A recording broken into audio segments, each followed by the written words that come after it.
Hi there, it's Kevin with RogueDeckBuilder.com here with the May 24th Commander 1 vs. 1 ban list for MTGO. I'm going to give my thoughts on these ban lists and how I think this is a good step in the right direction, but probably won't do anything to the actual metagame. It'll make some draws more fair because it does make these, especially some of these cards, do make a few decks like Tasigur and Barl really snowball out of control. Also, they have insanely good synergy with the Vial Smasher, as Dig Through Time and Treasure Cruise do an insane amount of damage. 8, right? They're both 8 converted mana costs, so they can hit really hard, draw cards. Very easy to fill up your graveyard in this format. But I was hoping to see a little more aggressive of the bannings, especially since they've already put into effect commanders that they don't want to be used as commanders. Like right now, they only have a ban list that affects both. It just affects it putting in your deck. And I wish they would go back to how Leviathan or French 1 vs. 1 commander does and just ban cards that specifically can be your commander. So, for example, Vial Smasher can be in your list, but it just can't be a commander, as it's just too busted as a commander. Same thing with Tasigur, and I think even like Derevi and all those type of cards can be in your deck, just not as commanders. So there's a lot of growth I think that Magic needs, or the MTGO version needs to adjust to, or but this is a good step in the right directions. If you go back to one of my videos that I did earlier this month, I had my suggestions of what I would ban, and all 3 of these were on that list. So it's a good, again, a good step in the right direction. I think these probably were the 3 best choices. So kudos to them for that, but I'd still like to see Intuition gone. I still would like to see some of the fast mana like the Chrome Mox and the Mox Diamond, which both French and Leviathan, I believe, have banned. And I don't know about if 30 life is the right life total. I think that there's a huge gap. That's the big difference between French and Leviathan, is their disagreement on 20 life or 30 life. And I think a good experiment would just be meet in the middle, because the extra card needs to mean extra life. What I mean by extra card in 1 vs. 1 commander is your commander is like a card in your hand, in your starting hand, or even probably over the course of the game might be like 2 extra cards, or in the case of mono red, 3 or 4 extra cards. How many times that they can recast their whether they run Kari Zev or they run Zurgo Helm Smasher. It's not that hard just to tack on 2 more mana and then cast those later on. So there needs to be probably a little bit higher life total, or just the burn decks just go out of control. The mono red decks just they're way too aggressive for a 20 life format. So I think a 25 life, I don't know why odd numbers would be, why someone hasn't tried that, would be the first step to see if that balances it. And then I still think there needs to be some of the fast mana gone, as well as some of the tutor card draws. Tutors and card draw engines need to go as well. And again, most of those, I'm biting my tongue really, really hard here because I was insulting French and Leviathan, saying that they didn't know what they're talking about because they had small sample sizes and stuff like that. But if you actually go look over their ban list, a lot of them, after playing the format now, make a ton of sense. So hopefully we'll see some commanders banned next time. But again, this is a great, great step in the right direction. So let's just go over the commander metagame right now and see what we're looking at and see how this affects. So the Barl, Tasigur, and these aren't Crom. These are, all of these here are Vial Smasher decks. If you actually click on them, they will have Vial Smasher. It's basically Vial Smasher and whatever other card. This one in particular is just using a blue. They usually use the blue-green one, or just the blue-red one, because they get a ton out of using blue, and so therefore we need Vial Smasher. They hardly ever do cast the Crom. I mean, I guess it's good in like the mirrors, because late game it's a way for you to draw cards, but Vial Smasher is the core of this deck. And I almost am thinking maybe the partner should be, partner effect doesn't work in 1 vs. 1 commander, because it makes some of these decks a lot more versatile. I don't know. Maybe they're fair because they're weaker than the majority of most commanders you can put in here. Like they were purposely toned down. to have effects that weren't as good as like Brea, for example. I mean, these two together were supposed to equal one of the commanders out of that sets, but still, I mean, I still think Vial Smasher by itself would be a viable commander, as its ability is really, really good. So this deck is going to get nerfed with the Dig Through Time and Treasure Cruise, and I guarantee these were in 100% of these lists. I'm actually surprised that Temporal Trespass isn't in this list, because it's usually a staple for the Vial Smasher deck, because it can dish off 11 damage after you cast it and get an extra turn. However, I still think there's some cards in these decks, and we're going to start to see a lot of overlap between these blue control decks, that I think that particular cards need to go. To make these less consistent. The whole point of playing a singleton format is to play a singleton format. And so therefore, things that make things redundant, like the tutors, I think are just a little too powerful for these type of formats. So you're going to see that most decks in black almost all the time will include Vampiric Tutor and the Demonic Tutor. And both of these can set up, Vampiric Tutor can set up Miracle-based cards. Demonic Tutor can just get any card in your deck. We don't allow them in like standard formats anymore. They do not print tutors like these anymore. They're always going to have either a drawback or a higher converted mana cost. And I think the exact same stance should be taken for this particular format. And Demonic Tutor and Vampiric Tutor gone would make this a lot more fair of a deck. I don't know if this one is using Intuition. I don't know why you'd ever run a deck without Intuition. It's such an amazing card. But Merchant Scroll is another one that I think that is just too powerful in a lot of these strategies, especially when we're looking at Borrow. It's just adding another High Tide or Upheaval to your deck. And I'm surprised Upheaval wasn't banned too, because it's just a very oppressive one-sided card that really, really, really... I haven't really seen an Upheaval be cast and the person that casts it doesn't win the game flat out, because it says your opponent's so far behind as you can play land. You yourself can drop a land that turn and float mana, whereas your opponent cannot.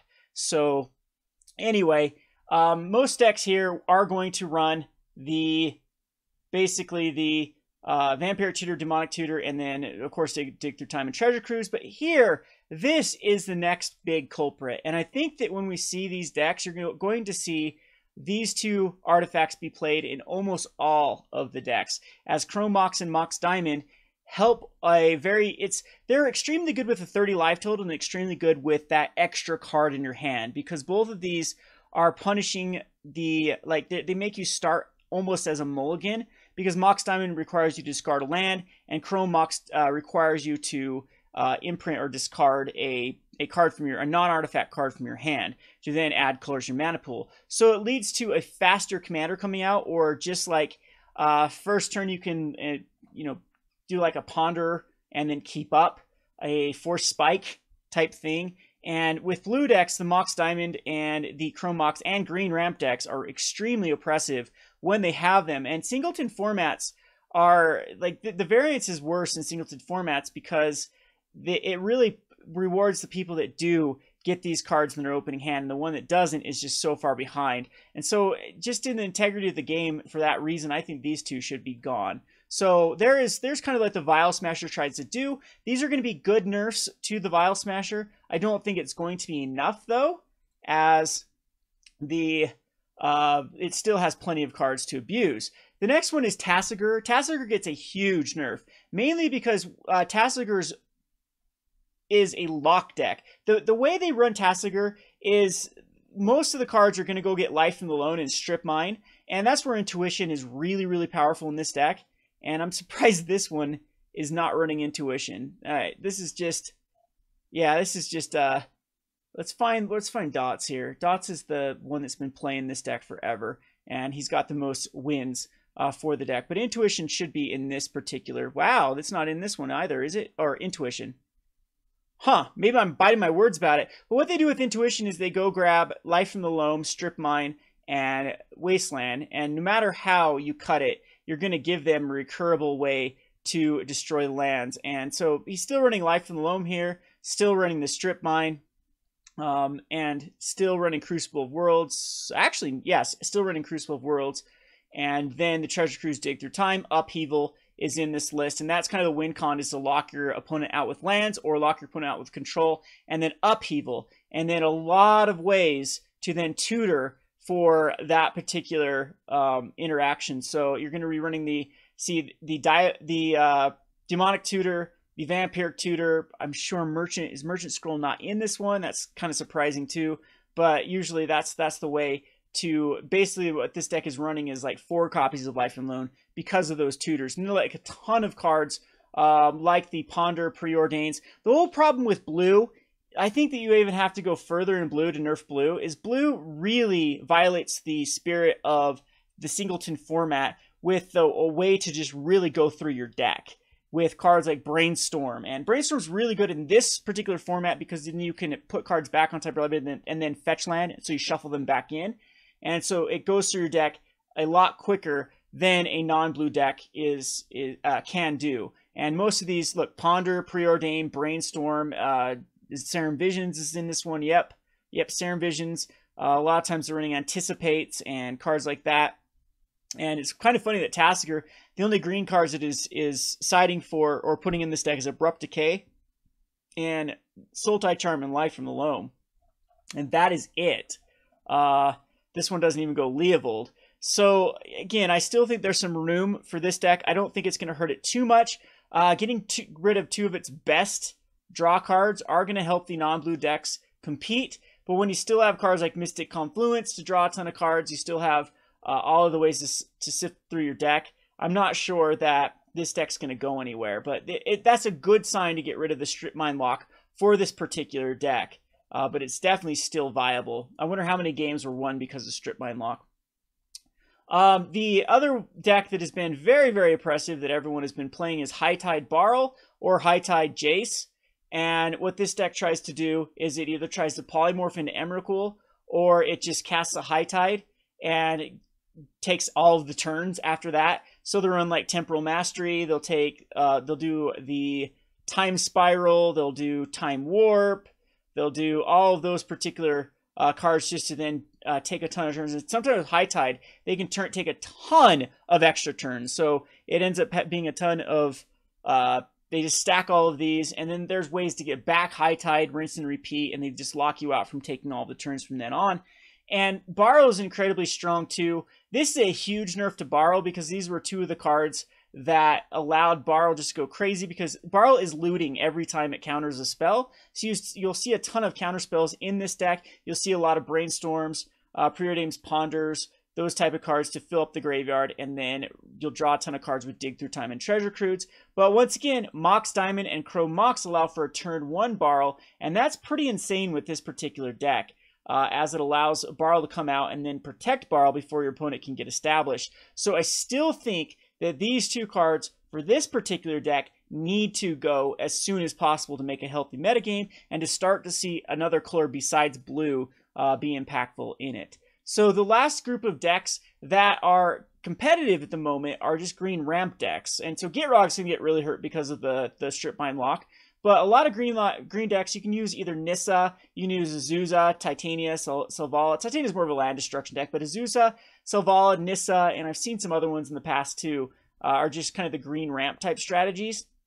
These ones just try to ramp as soon as possible into either big Emrakul or small Emrakul, Ulamog, those type of cards. Like a Primeval Titan is usually their go-to card. And what really makes these decks enabled is the life total is just too high. It really rewards blue control and ramp decks from getting established before that their weakness can actually, take them down. So you'll see they're running every mana dork possible. They're going to even run Lotus Cobra and a bunch of fetch lands to try to get there. And once they get the Primeval Titan, they're just so far ahead that it's tough to come back at that point. However, I think these are more fair because they competed pretty decent versus the blue control decks, but I've had a lot of success with some of my other decks against this type of deck because I can just take out early cards. Nissa is annoying because it just keeps coming back and back and back, and Nissa kind of violates the commander rule because it almost only costs 1 more every time you cast Nissa because you're getting a forest every time. So this one I do find a little bit more fair. Like, you can metagame against this deck, and the problem though is like to be able to compete with Barl and to be able to compete with, like, I started out with a Teso list that did very well. It was more aggressive, a lot easier to try to establish my own like win cons. and what was happening is the control decks were just beating me up. And so I had to build a deck to try my hardest to deal with Dig Through Time and Treasure Cruise and those type of decks. And then these, it just wasn't quick enough for the ramp decks just to explode. But I'm surprised that this one also isn't running. I've seen Chrome Mox and Mox Diamond run in this particular deck as well. But I guess they have enough ramp that they don't need to do that. But this is a very stock list that you'll see with Nissa. I don't think there's too much that needs to be done with this. There could be some green cards that could go to make it less of the, more variants, more of the singleton type feel to the deck rather than just running so many tutors like the Green Sun Zenith, like the World, what's the tutor they use for this one? This one's not using it, but the one that puts it on a creature on top of your library, those type of decks. The Stripmine will definitely hurt this deck a lot because one of their alternate win conditions is the Crucible World Stripmine or the Life and Loan Stripmine type deck. So now it's going to make these red decks actually pretty good when people try to go with like the Wasteland lock, because Wasteland cannot deal with basic lands, and I think that's a huge step in the right direction. Is the Stripmine out of the format. Ancient Tomb is another card I'd like to see gone. It just violates the fast mana. They banned all the rest of the fast mana, and Ancient Tomb is still kind of a leftover. The majority of green decks, you'll see an Ancient Tomb in the deck. Ancient Tomb really violates the 30 life because it's no biggie to just go Ancient Tomb, take 2 damage. So that card absolutely, in my opinion, is the next on the list to go. So what do I think we can see right now? Well, no, I think games will be more interesting without Treasure Cruise and Stripmine and Dig Through Time, but I don't think it's going to switch up the metagame too much. Like, the mono red decks are just getting beat because they can't push through quick enough. I don't think that Treasure Cruise and Dig are holding them back, or Stripmine are holding them back from doing so. So I think it's going to be business as usual with the mono green ramp decks, the Tassiger decks, the Borrow decks. I really think these three commanders should definitely be axed. Otherwise, they should let Derevi back. I know that there could be some stacks type locks and things like that. If you let like Derevi, but or Duretti, which one's the flying bird dude, the Bant guy, or some of the other banned ones like Edric. I can't believe Edric is banned, and these ones aren't. These are much more oppressive than a lot of the cards that are currently on the ban list.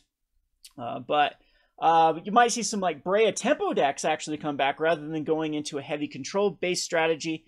I think Titania is pretty much dead, and Gitrog Monster as well, because they lose their best Stripmine.